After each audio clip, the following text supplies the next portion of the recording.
I gotta get something off my chest, man. You know, when you go into, the church, you expect that people would understand that we're all sinners, we're all in need of the same grace and mercy. We've all made mistakes, we've all need Jesus for salvation, because we can't do it on our own.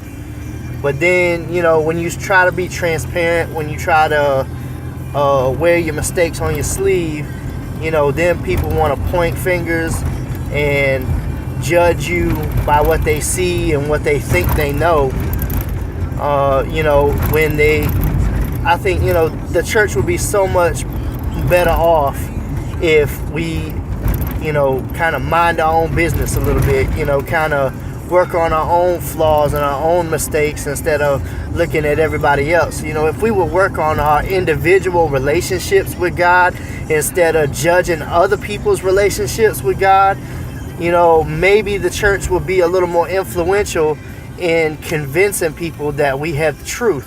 Because if you say, love thy neighbor as yourself, love God with all your heart and soul and mind, but then you pointing your finger at your neighbor, how much do you really love your neighbor?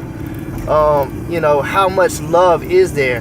I mean, is that really the example that Jesus gave us? Was that we go around judging other people by what we think we know? That is not the responsibility of the church.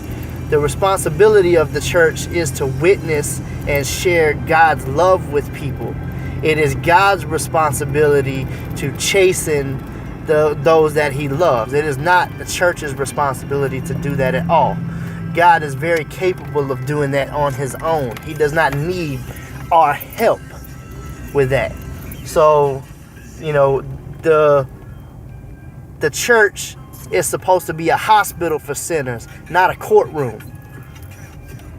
So for you in the church that are on your high horse thinking that you're better than everybody else, guess what? God is going to judge you by those same standards. And you might want to take a look at your own life before you go pointing fingers at other people. That's all.